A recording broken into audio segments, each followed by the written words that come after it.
Hola,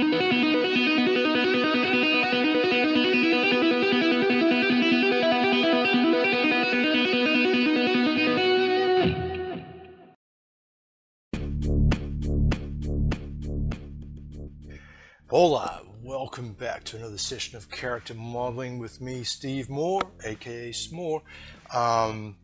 This character we're looking at right here, this is Vox.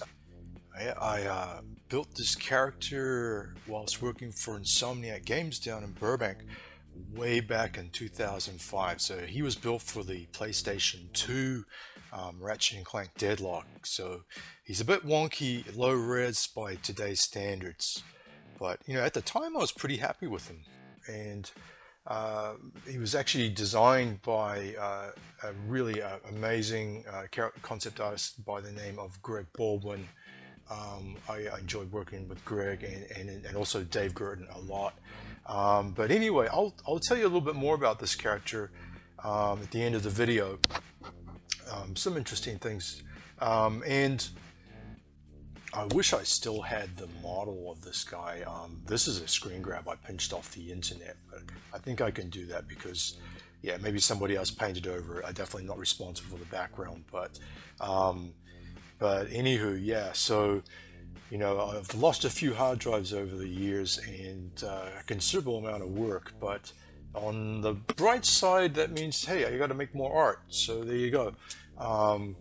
Keeps me from getting stale, I guess.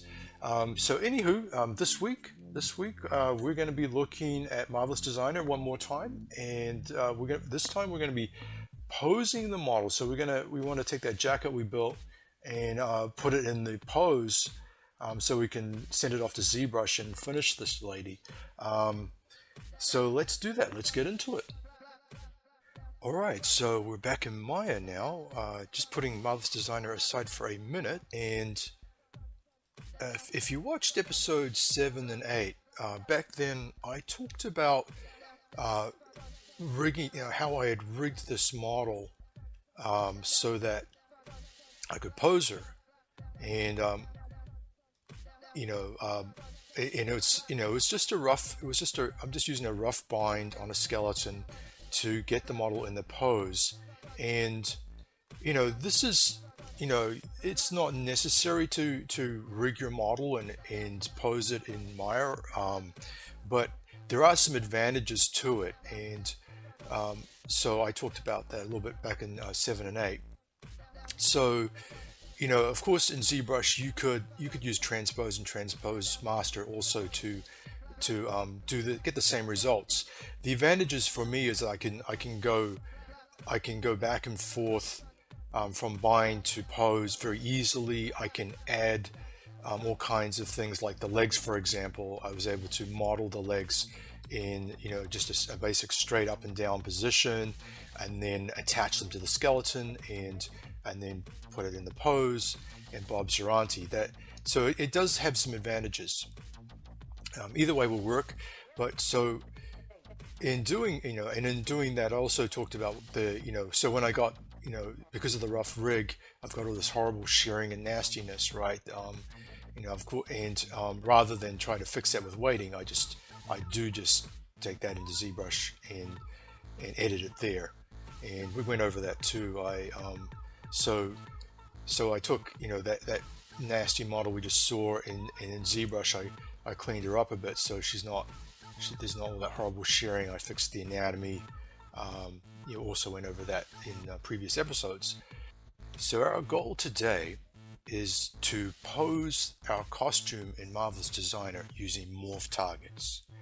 Now to do this, we're going to export out several targets. So we're going to have, of course, the bind pose, which I'll put over here for a minute, and we're going to have the final pose where she's going to end up for our sculpture. And you may notice we have this in-between stage here. Now the reason for that is that if we try to morph between this model here and this model here, we're going to get some ugly stuff going on, because it's just going to translate the vertices from the hand, for example, to this position, and in a linear fashion, and all kinds of crazy things are going to happen. It's likely to screw up our sim in Marvelous Designer. So I'll show you what I mean using a blend shape.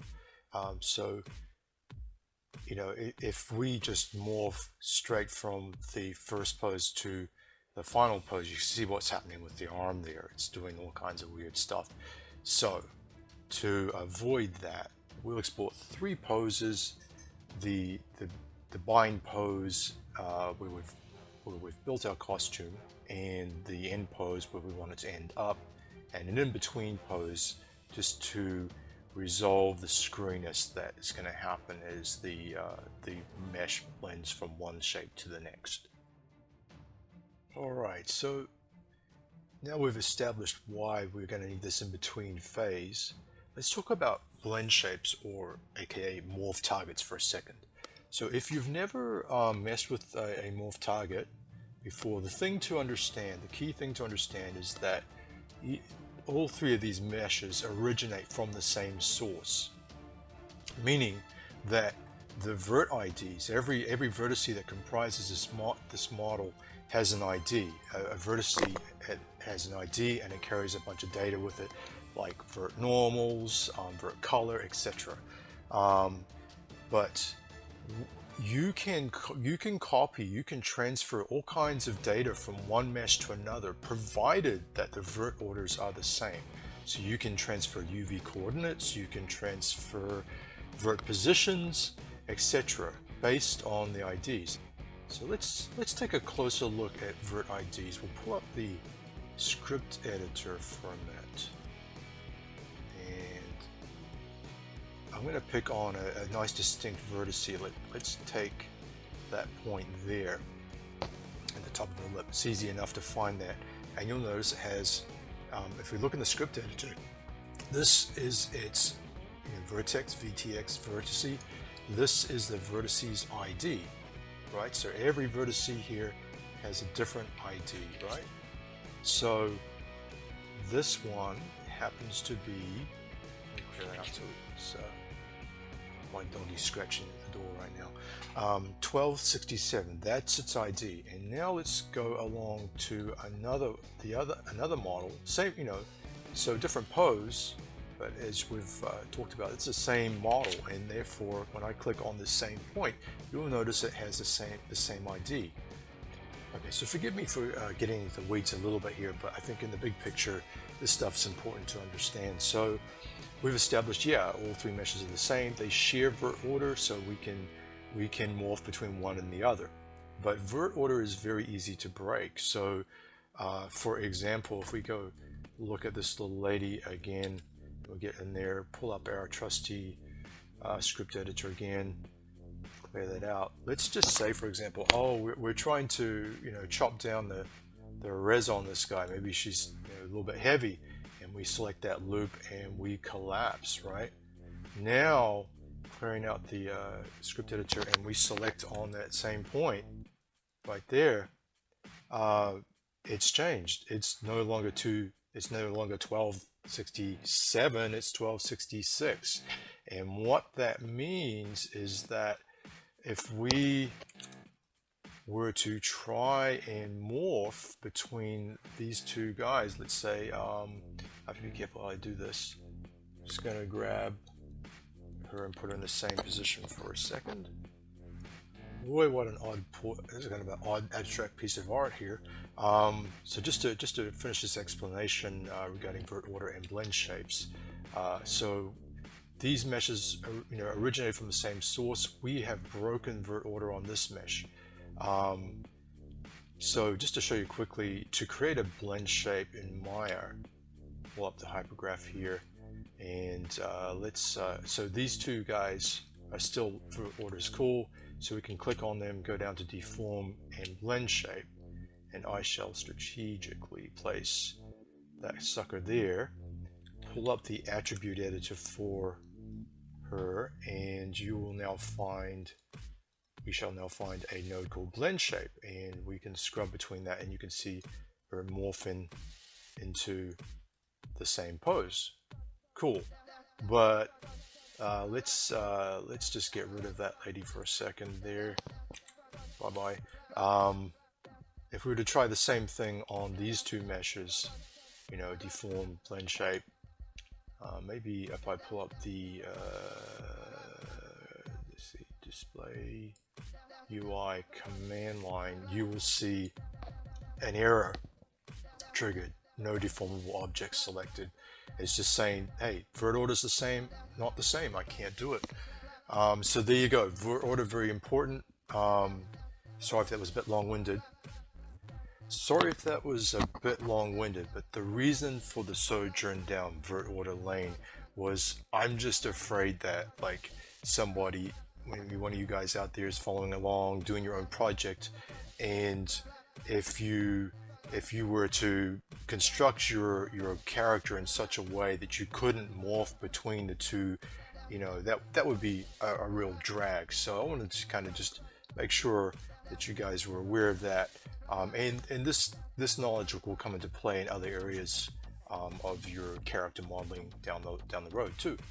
But let's cut to the chase. What we want to do here now is pose that guy, this lady, her costume in Marvel's Designer. That's why we're all here. So what we need to do now is export these three versions of her as OBJs, and that's easy enough to do. As you guys know, you just grab your not your censorship box, you grab your mesh, not that one of course, and then you go export selection, and we're going to use OBJ. I just like OBJs. OBJ is a great format for just getting rid of junk and very universal. So we're going to export an OBJ and bring that into Marvel's Designer. Alright, so we're back in Marvel's Designer again. And so the first thing you might notice is that I've made the jacket a little bigger. Now I did this because I found it was too tight when I got her into the pose. So to make it baggier, I simply scaled the whole pattern up. Just went into the pattern 2D pattern window, grabbed all the pieces at once and scaled them. But you could also do this, FYI, by adjusting the shrinkage, weft, and warp settings, which you'll find under the property editor here. You could just adjust the various pieces, but generally I try to avoid this. It's an easy fix, but it's a bit of a cheat, and I found that, like, especially if you're still working on the garment, you're still cutting up the patterns and adjusting things, adjusting the weft and warp settings is gonna kind of convolute things. It's gonna complicate things, and you're gonna get kind of unexpected results. So ideally you want the garment to fit the way you intend it because it's cut correctly and it's scaled correctly. But doesn't mean you can't use weft and warp, and we all do it. I definitely do that, in a pinch. Now, before we load the morph target, I'm going to raise the particle distance under the simulation properties again. This is going to speed things up initially, make it easier to adjust the jacket as we go. Now, here's the fun part. Now we're going to load our morph target. Now to do this, you want to go to File, Import, OBJ.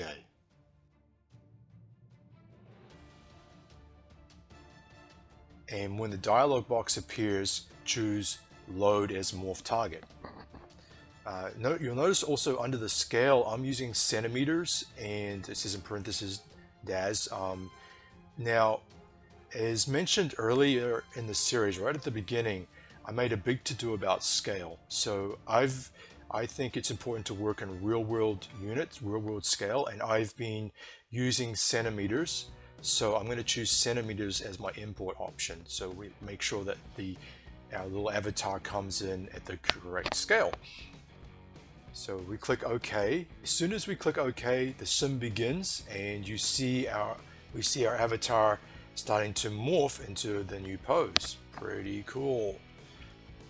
Now we just need to repeat the same process to bring her into the final pose.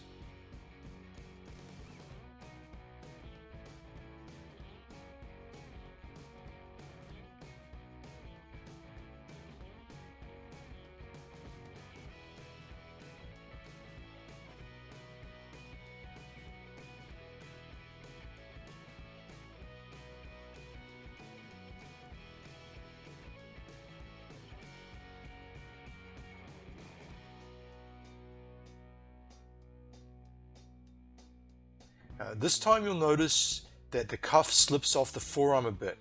Not to worry. We'll just tug on it a little bit. We'll play with it using the move tool whilst the simulation is still running, to get it back on her arm.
Alright, so once we're happy with the pose of the jacket, it is time to export to ZBrush.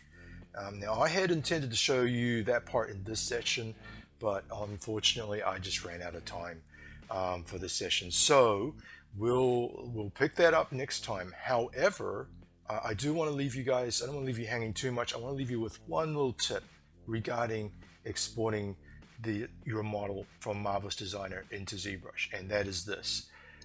When you're exporting your OBJ, what you'll want to do is quadrate the mesh. Now by default, Marvelous Designer exports triangles, right? So it takes all those little particles and triangulates them and spits out a mesh.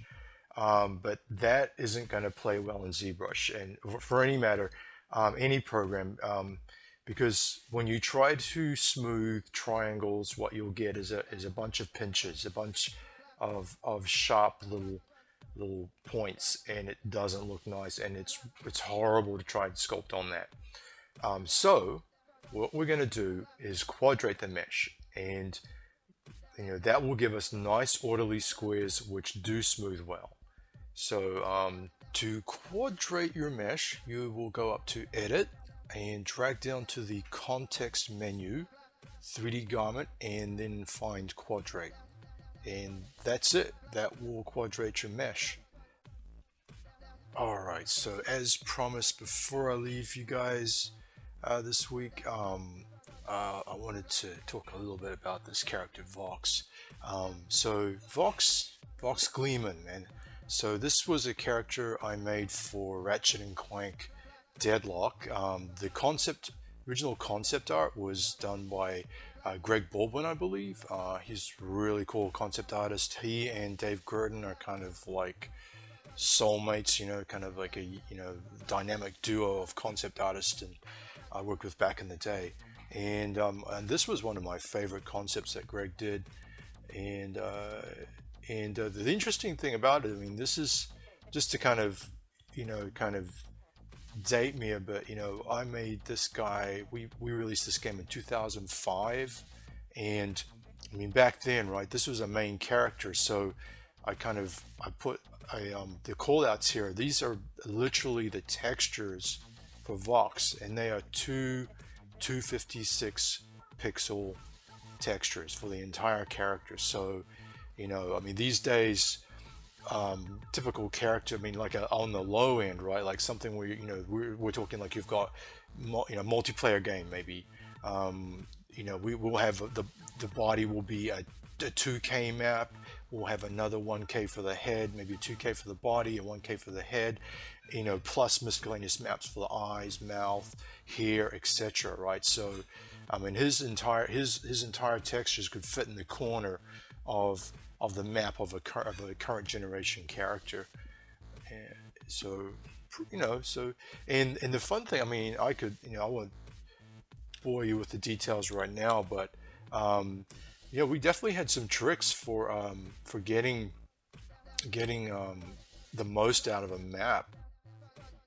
So one of the tricks we would do, right, like with the 256 map, it's really that gets mip mapped. It's very difficult to get hard edges. Mip mapping, by the way, just means to avoid things looking pixelated, the engine blurs the textures. So what we would do on something like this edge here is we would cut that out with Geo, and then apply just separate UVs to those polygons, and they might be scrunched down to onto the tiniest piece of black on the map. Similarly with gradients, like this here, that could be a little triangle that's just repeated. It could be as little as 2 pixels like this, and when that was mip mapped, it would look like a nice gradient.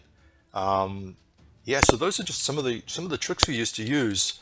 And things, technology changes, approaches change all the time, and sometimes things come full circle. So for example, these days, you generally want consistent pixel density or texel density, but now we do have the option to use alternate UV channels. So you wouldn't go as extreme as Vox here, but you might give things more or less resolution for your diffuse map, and your normal, maybe even your normal map, but and then you might have a separate set of UVs for details, for example. But there you go. So that's Vox.